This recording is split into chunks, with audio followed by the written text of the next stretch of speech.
Dear students, complex number के इस नए वीडियो में आप लोगों का वेलकम। लास्ट क्लास में जो हम प्रॉब्लम्स कर रहे थे वो थी स्क्वायर रूट फाइंड करना कॉम्प्लेक्स नंबर का। कुछ प्रॉब्लम्स हमने की थी, उसके फॉर्मूले क्या थे स्क्वायर रूट के।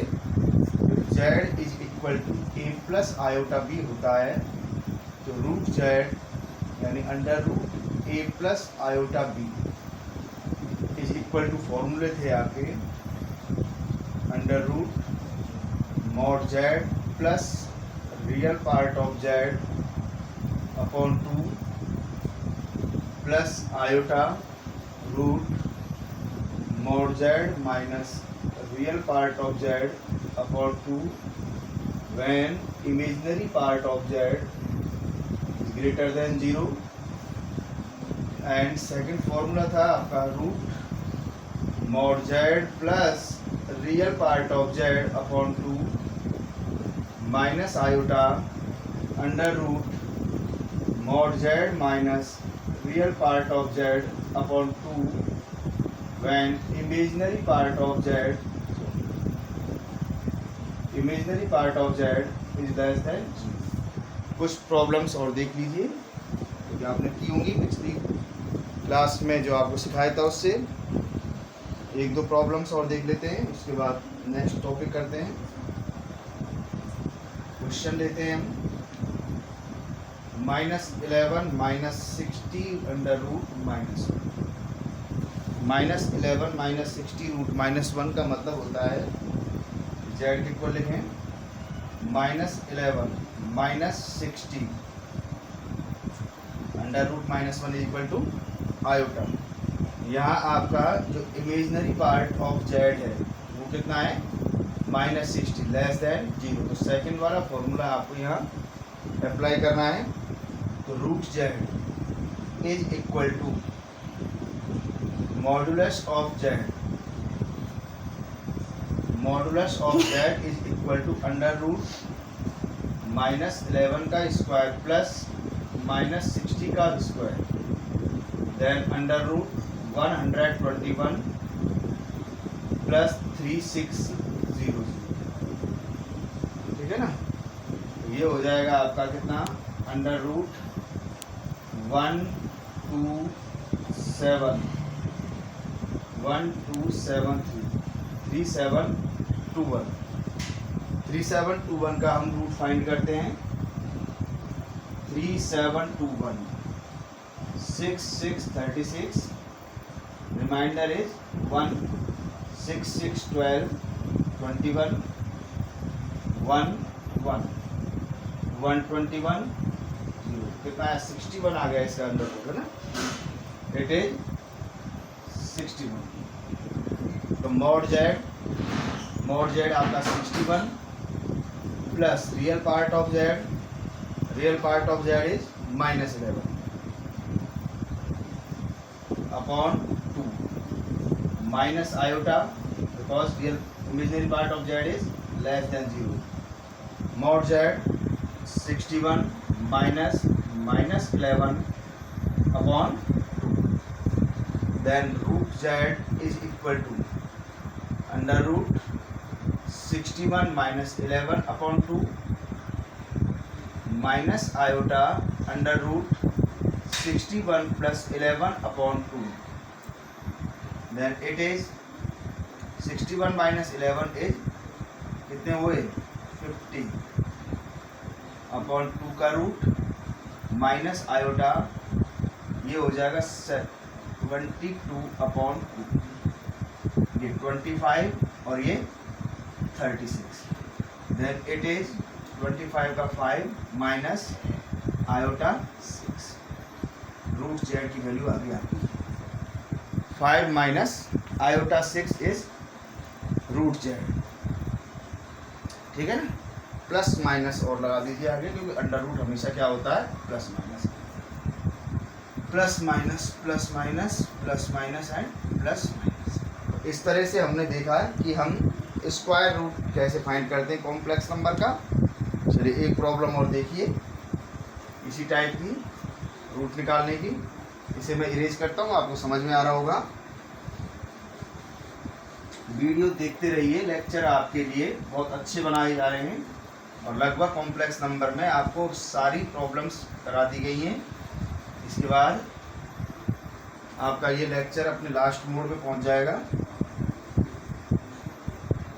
4 iota, z is equal to 4 iota.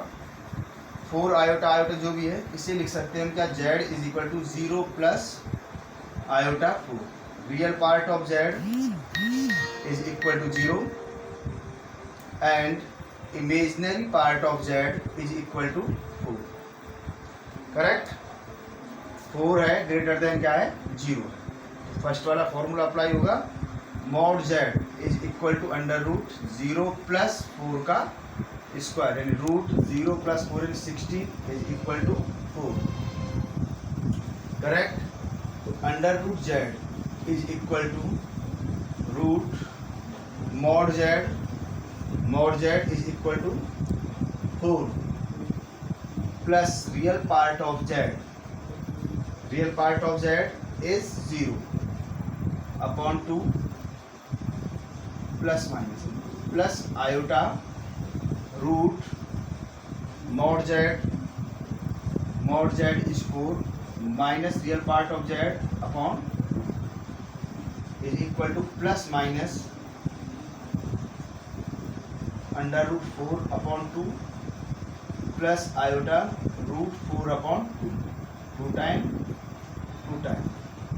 then it is plus minus root 2 plus iota root 2 आप कॉमन ले सकते हो, plus minus under root 2 1 plus iota. It is the root of 4 iota. तो ये आपका एक टॉपिक क्लियर हुआ, find the square root of complex number. अब नेक्स्ट टॉपिक है आपका representation of a complex number. आ गया होगा आपका समझ में, representation of a complex number. अब स्टार्ट करते हैं। देखिए कॉम्प्लेक्स नंबर को किस तरह से रिप्रेजेंट किया जाता है और किस तरह से इसकी प्रॉब्लम्स आपके पास आएंगी।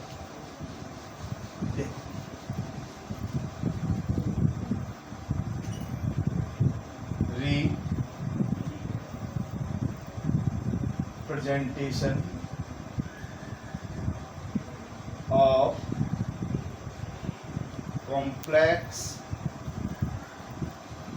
Number, representation of complex number, इसको जो रिप्रेजेंट करने के 3 तरीके, एक आपका फॉर्मूला है आपका ज्योमेट्रिकल फॉर्म,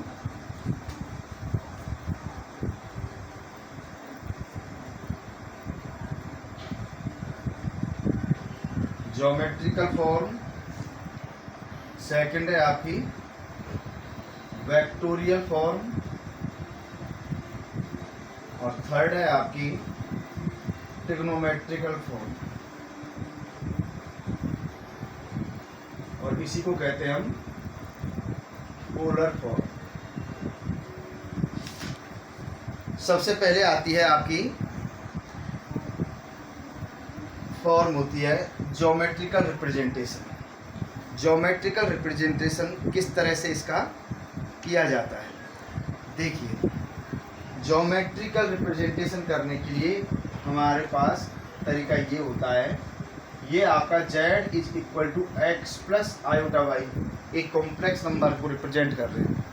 इसे ज्योमेट्रिकल फॉर्म में रिप्रेजेंट करने के लिए ये आपका एक ऑर्गेंट प्लेन है, इस ऑर्गेंट प्लेन में x डैश y डैश, ठीक है।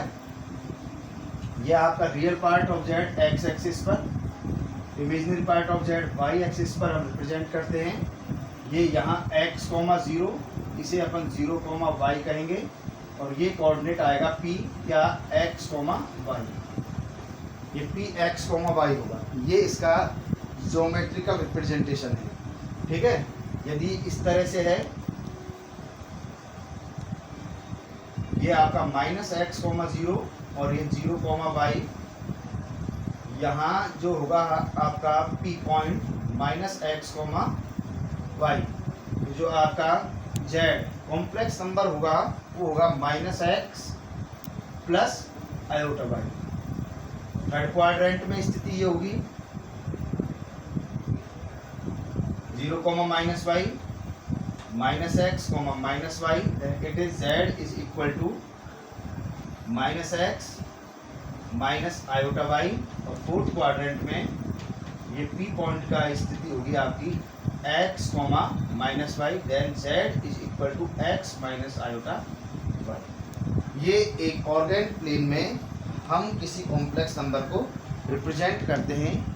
ऑर्गेन प्लेन में 4 क्वाड्रेंट होते हैं, वही सिंपल मेथड है। First, second, third and fourth quadrant.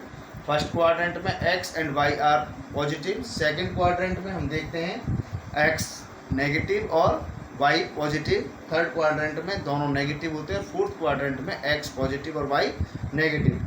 मतलब ये है कि जहाँ आपकी x एक्सिस और y एक्सिस इंटरसेक्ट करती हैं उसे हम क्या कहते हैं, ओरिजिन, और उसके कोऑर्डिनेट क्या होते हैं, 0 0 होते हैं। वहाँ से राइट हैंड साइड में x पॉजिटिव होता है और उसके लेफ्ट हैंड साइड में x नेगेटिव होता है, करेक्ट। ऐसे ही अपर साइड में y पॉजिटिव और लोअर साइड में y क्या है, नेगेटिव। इस तरह से हमारे फोर्थ क्वाड्रेंट को हम फिल कर सकते हैं, ठीक है। ये ऑर्गेन प्लेन होता है, इसको हम ज्योमेट्रिकल रिप्रेजेंटेशन इस तरह से किसी भी कॉम्प्लेक्स नंबर को रिप्रेजेंट कर सकते हैं। इसके बाद हमारा सेकंड है argument of a complex number for different science, real and imaginary part. देखिए, आर्गुमेंट का मतलब क्या होता है, किसे हम आर्गुमेंट कहते हैं और इसकी वैल्यू अलग अलग क्वाड्रेंट में क्या रिप्रेजेंट करती है। देखो, आर्गुमेंट होता क्या है, ये आपका एक आर्गुमेंट ऑर्गेन प्लेन है, x, x dash, y and y dash. तो ये हमारा P पॉइंट था, हमने रिप्रेजेंट किया था। फर्स्ट क्वाड्रेंट में अगर P पॉइंट है और ये आपको ओरिजिन से ज्वाइन करने वाली लाइन हो गई 2, ठीक है। ये एंगल रिप्रेजेंट करता है थीटा को, जिसे हम क्या कहेंगे, आर्गुमेंट। थीटा क्या है, ये आपने साइन देखा होगा मेरा इधर से, इस तरह से हम चलते हैं। ये आपका एंटी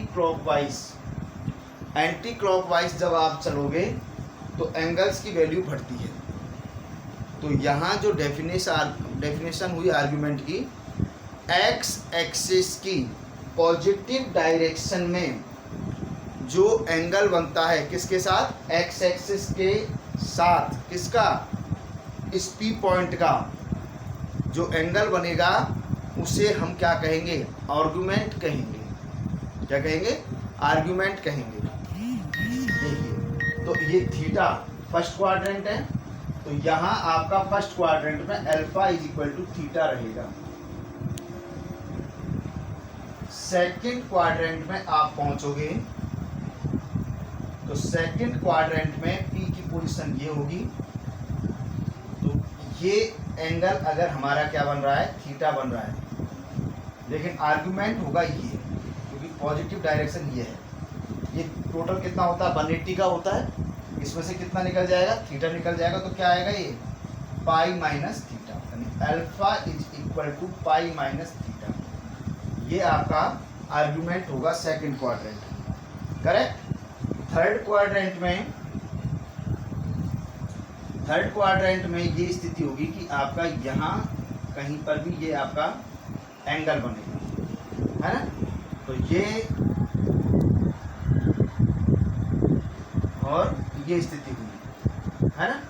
तो यहाँ जो एंगल हो जाएगा थीटा, वो होगा minus pi minus alpha is equal to minus pi minus theta.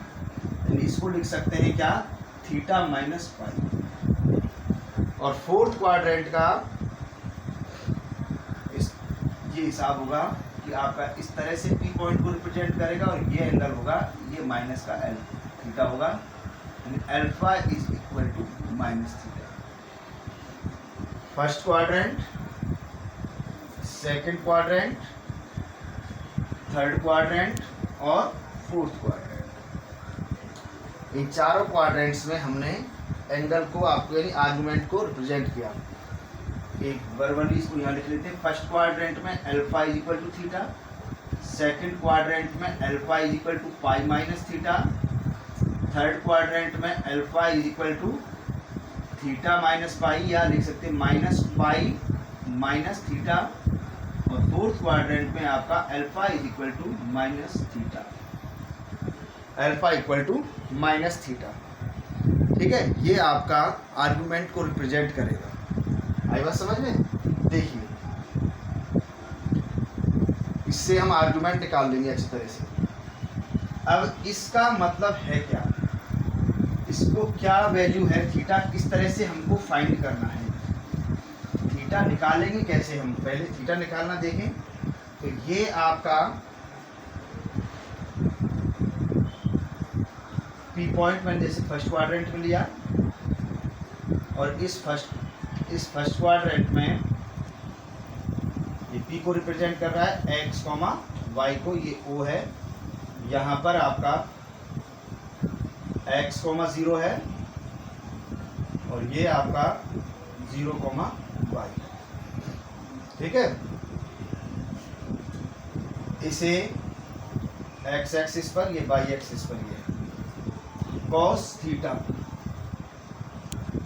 Is equal to आपका, ये वाई होगी, ये एक्स होगी, ये आपका क्या हुआ, थीटा हुआ। ठीक है ना, तो इसे हम थीटा के अपोजिट साइड को क्या कहते हैं, opposite side of theta is called perpendicular. ये बेस और ये क्या है, hypotenuse. Cos theta is equal to क्या होता है, base upon hypotenuse, base upon hypotenuse यानी एक्स अपॉन यहाँ पर मॉड ओपी लिख दो आप। ठीक है ना, और sine theta is equal to क्या होगा, perpendicular upon base, y upon mod OP. ये मॉड ओपी को रिप्रेजेंट करती है ये लाइन। तो sine theta upon cos theta is equal to क्या रह जाएगा, वाई अपॉन एक्स रह जाएगा, दोनों में ओपी ओपी से कैंसिल हो जाएगा, यानी tan theta is equal to क्या आएगा, वाई अपॉन एक्स, और थीटा इज इक्वल टू आ जाएगा tan inverse y upon x. ये थीटा की वैल्यू आएगी tan inverse y upon x. अब क्वाड्रेंट चारों आपको समझा चुका हूँ मैं। फोर्थ क्वाड्रेंट में थीटा की पोजीशन क्या होगी, तो वाई इज क्या, y is what is y, what is y, y is imaginary part of complex number. What is x, x is real part of z, यानी real part of complex number होता है। ठीक है, देखिए इसकी problem देखते हैं हम कि क्या प्रॉब्लम है और इसकी वैल्यू किस तरह से हम फाइंड कर सकते हैं। ठीक है, वेक्टोरियल फॉर्म और ट्रिग्नोमेट्रिकल फॉर्म और पोलर फॉर्म तो एज इट इज यही है लगभग। वेक्टोरियल फॉर्म भी आपको अभी बता देंगे, पहले कुछ प्रॉब्लम्स देखिए इस तरह की, क्या होता है थीटा, कैसे इसको हम सॉल्व करेंगे। कुछ प्रॉब्लम्स देख लेते हैं इसके बेस पर। Find the modulus and argument of the following complex number. मैं 2 प्रॉब्लम्स लेता हूँ। z is equal to 1 plus iota root 3, और सेकेंड प्रॉब्लम हम लेते हैं z is equal to 2√3 minus 2 iota, 2√3 minus 2 iota. इनके सॉल्यूशंस हम देखते हैं। देखिए फर्स्ट प्रॉब्लम आपकी है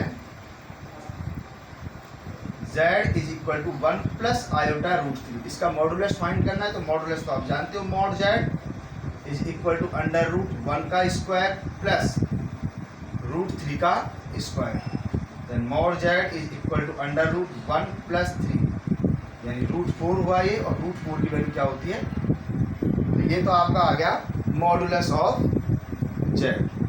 आर्ग्यूमेंट फाइंड करना है, then theta is equal to tan inverse y upon x, theta is equal to tan inverse y is plus root 3, y is plus root 3 upon x is equal to 1, then theta is equal to tan inverse root 3, और root 3 value होती है theta की किस में, tan की value √3 होती है 60 degree यानी π/3।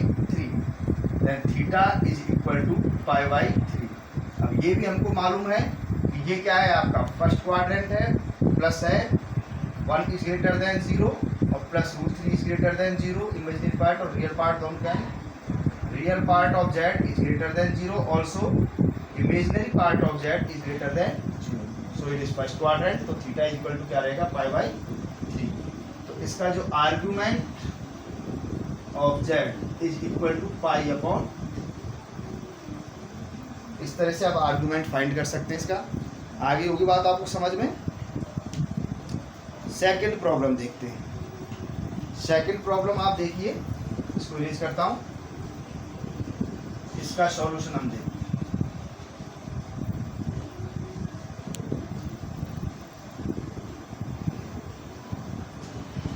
z is equal to 2√3 minus 2 iota. Real part of z is equal to 2√3 यानी greater than 0. Imaginary part of z is equal to -2 यानी less than 0.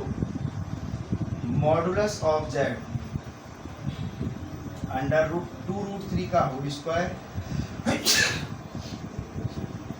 प्लस -2 का whole square. Then modulus of z is equal to √3 4 जा 12 plus 4 under √16। Then mod z is equal to 4। देखो mod z एक modulus है यानी इसके value हमेशा क्या होती है, पॉजिटिव ही होती है, करेक्ट। अब आता है सब आपका आर्गुमेंट ऑफ z फाइंड करना है हमको। Theta is equal to tan inverse y/x।